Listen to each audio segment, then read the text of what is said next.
Corona आपको याद होगा, त्रासदी की सबसे भयावह घटना है। ये कोरोना कहां से शुरू हुआ? ये कोरोना केरल के त्रिशूर शहर से शुरू हुआ था। अब केरल फिर चर्चा में है। यहाँ पर एक नए वायरस ने दस्तक दी है। वायरस तो ये पुराना है, लेकिन इस साल नए सिरे से इसने दस्तक दी है। इस वायरस का नाम है निपाह। अब ये चर्चाओं में बहुत दिनों से था, न्यूज़पेपर में कटिंग चल रही थी, सब जगह न्यूज आ रही थी कि भैया जो निपाह वायरस है केरल में, उसके संक्रमण के मरीज मिल रहे हैं। अब ये ज्यादा चर्चाओं में है क्योंकि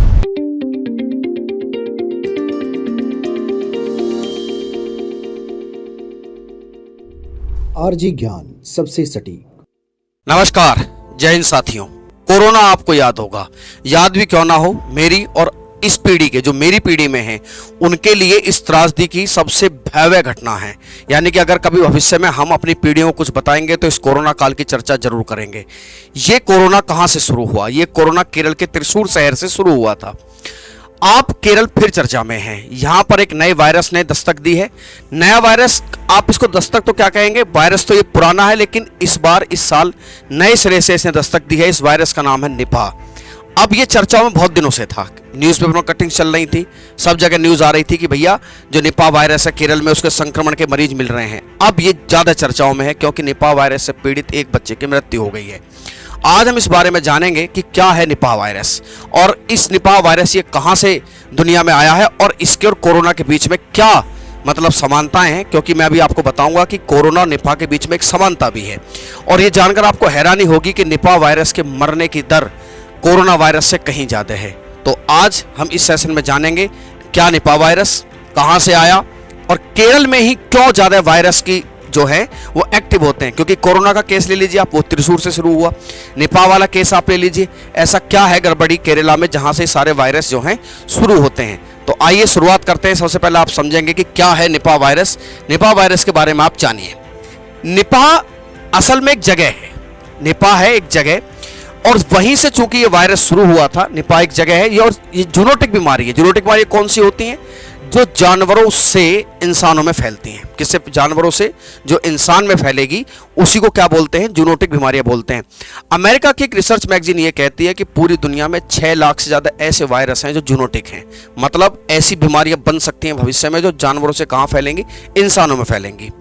ये निपाह वायरस भी एक जूनोटिक बीमारी है। सबसे पहले इसको ट्रेस किया गया था मलेशिया के निपाह नामक एक गांव है, वहां पर एक नदी भी है निपाह, वहां पर इसको सबसे पहले ट्रेस किया गया था। इसी वजह से इसका नाम निपाह है। जूनोटिक बीमारी है, जानवरों से इंसानों में फैलती है। लेकिन मैं आपको बता दूं कि इसकी बड़ी अच्छी बात कहो या खास बात कहो या बुरी बात कहो, कि ये जो निपाह है ये हवा में नहीं फैलता। याद करो कोरोना हवा से हवा में फैल जाता था। आपको ध्यान होगा ना, मास्क मैन बन गए थे सभी लोग, और सभी लोग मास्क लगा घूम रहे थे। ये वायरस आपको समझ लीजिए कि हवा से नहीं फैलता। जब तक आप किसी के साथ वैसे संपर्क में नहीं आते ये बीमारी नहीं फैलती है। निपाह वहां से शुरू हुआ। निपाह मलेशिया से शुरू होने के बाद इसके बहुत सारे मामले आसपास के देशों में देखे गए। यहां से ये सिंगापुर से बांग्लादेश। जब ये बांग्लादेश में पहुंचा तो चूंकि बांग्लादेश की सीमा भारत से मिलती है, तो ये वायरस कहां एंट्री कर गया? भारत में एंट्री कर गया। मैं आपकी जानकारी के लिए बता दूं कि जो निपाह है, निपाह वायरस के 2 वेरिएंट पाए जाते हैं। एक तो है वो जो मलेशियन वेरिएंट है, दूसरा वेरिएंट है बांग्लादेशी वेरिएंट। भारत में बांग्लादेशी वेरिएंट ज्यादा है, और बताया ये भी जाता है कि बांग्लादेशी वेरिएंट जो इस निपाह वायरस का है सबसे खतरनाक है। ठीक है, देखिए साहब, ये फैलता किससे है? चमगादड़ और सूअरों के माध्यम से ये फैलता है। लेकिन अब आप ये पूछोगे कि सर चमगादड़ और सूअरों के माध्यम से फैलता है, तो ये बताइए कि उनमें क्या स्थिति है। मान लीजिए चमगादड़ के माध्यम से, चमगादड़ की कैरियर हो गई इस वायरस की, चमगादड़ों में ये एक्टिव नहीं रहता, क्योंकि रात में उनकी बॉडी से एक एंटीबॉडी निकलती है जो इस वायरस को एक्टिव नहीं होने देती है, जिसे शेडिंग कहा जाता है। क्या कहा जाता है? शेडिंग। हाँ, यही चमगादड़ अगर किसी चीज को खा ले, किसी चीज को पी ले, और वो फिर इंसानों तक पहुंच जाए, तो ये वायरस क्या होता है? इंसानों तक पहुंच जाता है, जैसा कि केरल के केस में हो रहा है। जैसे केरल के में यही हो रहा है कि केरल में जो कुछ खेती ऐसी हैं जिन पे चमगादड़ एक्टिव रहती हैं, और एक्टिव होने की वजह से वो वायरस केरल में क्या कर गया है? एक्टिव कर गया है। हालांकि और बहुत सारी वजह है, मैं आगे इस बात चर्चा करूंगा कि क्यों केरल में ही सबसे ज्यादा मतलब कोरोना केरल में एक्टिव हुआ। त्रिशूर में आप सभी को जानकारी है। निपाह, हालांकि इसका अर्थ ये नहीं है कि पूरे भारत में कहीं वायरस एक्टिव नहीं हो सकते, लेकिन हम यहाँ केरल और निपाह की चर्चा कर रहे हैं, खासकर उन वायरसेस की जो जूनोटिक हैं। क्या हैं? जूनोटिक हैं। जनरली वहां पर आपको देखने को मिल जाएंगे। फाइनली होता क्या है कि ये वायरस उसमें आपके पास एंट्री कर जाएगा, आपको एक फीवर आता है, आप कोमा में भी जा सकते हैं, लेकिन बाद में अगर आपको इलाज नहीं मिला तो आपकी मृत्यु भी हो सकती है। मेरे प्यारे साथियों, मैंने जब ये इस बात पर आपको बताया कि कोरोना और निपाह दोनों में एक समानता है, सबसे पहले आप समझ लीजिए वायरस, ये कैसा वायरस है? ये एक आरएनए वायरस है। हम समझे नहीं सर, क्या होता है आरएनए वायरस? भैया आरएनए वायरस की सबसे बड़ी खास बात होती है कि ये म्यूटेशन करता है। ध्यान करिए, कोरोना के केस में, कोरोना वाले केस में वैज्ञानिकों के सामने सबसे बड़ी मुसीबत ये थी कि वो कहते थे कि जब हम इसकी वैक्सीन बनाने चलते हैं तो ये फटाक से अपना रूप बदल देता है, फटाक से म्यूटेशन कर देता है, फटाक से उत्परिवर्तन कर देता है। समझ गए? जितने भी आरएनए वायरस हैं, इनकी सबसे बड़ी खास बात यह है कि ये म्यूटेशन कर देते हैं। अभी जब कोई चीज बराबर अपना रूप बदलेगी तो तुम उसका वैक्सीन कैसे बना पाओगे? यही समस्या थी। इसकी वैक्सीन अभी तक अवेलेबल नहीं है। कोरोना की वैक्सीन बनाने में भी इसी तरह की समस्याएं सामने आई थी। हालांकि कोरोना एक इतने लंबे चौड़े स्तर पर फैल गया था कि पूरे दुनिया की जो वैक्सीन कंपनियां हैं, जितने सरकारें हैं, वो पूरी लग गई थी, लेकिन शायद निपाह को इतना सीरियसली नहीं लिया जा रहा कि जितना कोरोना था, क्योंकि आप निपाह के जो केसेस हैं वो इस एशिया के इसी हिस्से में आपको देखने को मिलेंगे। आरएनए वायरस है, म्यूटेशन करता है। हाँ सर, याद है कोरोना भी म्यूटेशन करता था, बिल्कुल सही बात। ये आरएनए वायरस है और ये अनुवांशिक जीनों का निर्माण आरएनए नाभिक के अमल से करता है। इसमें आरएनए कौन से वायरस हैं जो आरएनए संबंधित हैं, समझ लीजिए। इबोला वायरस, स्वार्स, रेबीज, जुखाम, इन्फ्लुएंजा, हेपेटाइटिस सी, बी आप जानते हैं, बी का इलाज हो जाता है, सी का इलाज बड़ा मुश्किल पड़ता है। हेपेटाइटिस ई, पोलियो, खसरा, वुहान कोरोना वायरस। समझे? इसमें और इसमें समानता यह है कि ये दोनों ही आरएनए वायरस हैं और म्यूटेशन करते हैं। क्या करते हैं? म्यूटेशन करते हैं साहब। आरएनए वायरस में क्या होता है? म्यूटेशन की दर डीएनए वायरस की तुलना में ज्यादा होती है, और जो वायरस म्यूटेशन करेगा उसकी वैक्सीन नहीं बन पाएगी।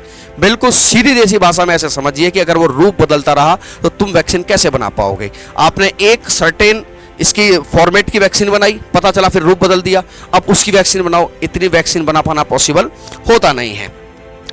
और इसी म्यूटेशन की वजह से ये कुछ अनक्यूरेबल स्थिति में आ जाता है। देखिए साहब, मैंने आपको बताया कि आरएनए और डीएनए वायरस में कुछ अंतर होते हैं, है ना? क्योंकि मैंने आरएनए वायरस सबसे बड़ा अंतर ये है कि ये म्यूटेशन ज्यादा करता है, ये म्यूटेशन कम करता है। जैसे ही वायरस आपकी बॉडी में एंटर करता है, वायरस काम कैसे करता है? वायरस आपके शरीर के अंदर नाक, मुंह, आंख या त्वचा के सहारे एंट्री कर, त्वचा के सहारे भी वायरस एंट्री करते हैं साहब, याद रखना। ध्यान करिए, कोरोना का टाइम पीरियड में जो डॉक्टर्स थे वो जब स्प्रे मारा करते थे, ठीक है, ताकि कोई वायरस उनके अंदर एंट्री ना कर पाए, है ना? सैनिटाइजर था ना, सैनिटाइजर से हम तो निजी रूप से एक डॉक्टर से मिले थे।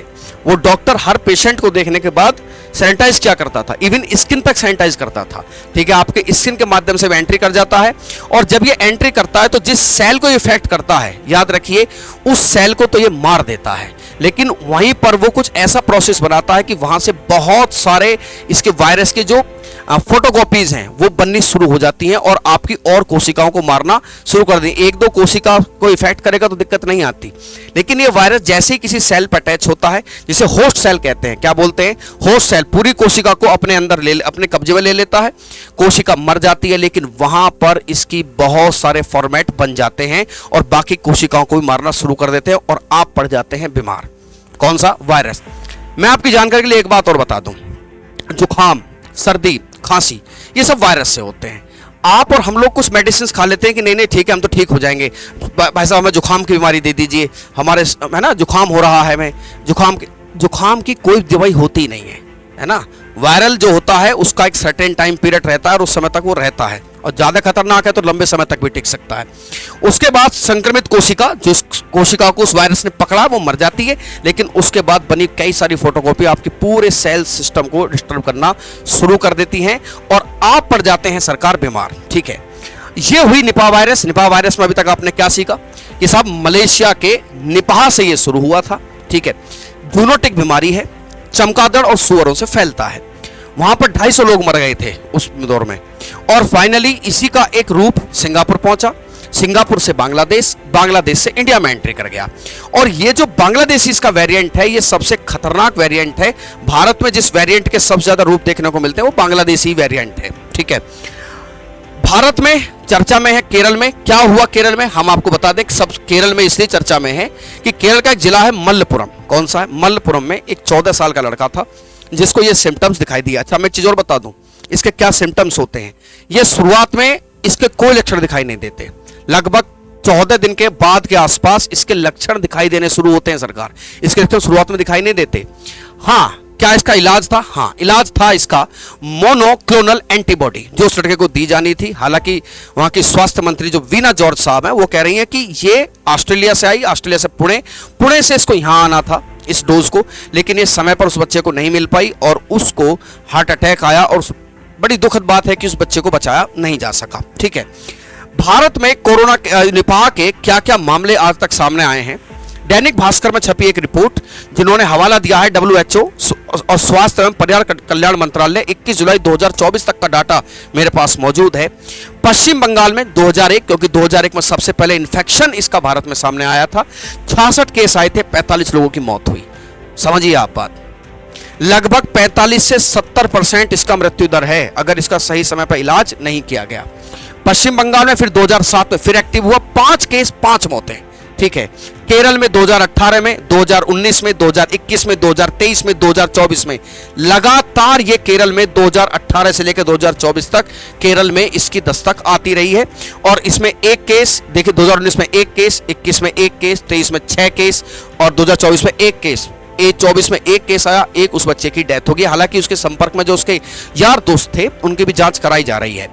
फाइनली बात ये निकल कर आती है कि मैंने बताया कि कोरोना वायरस से ज्यादा इसकी मृत्यु दर निकल कर आती है तो RNA वायरस है। टीका अभी संभव नहीं है क्योंकि म्यूटेशन रेट बहुत ज्यादा है।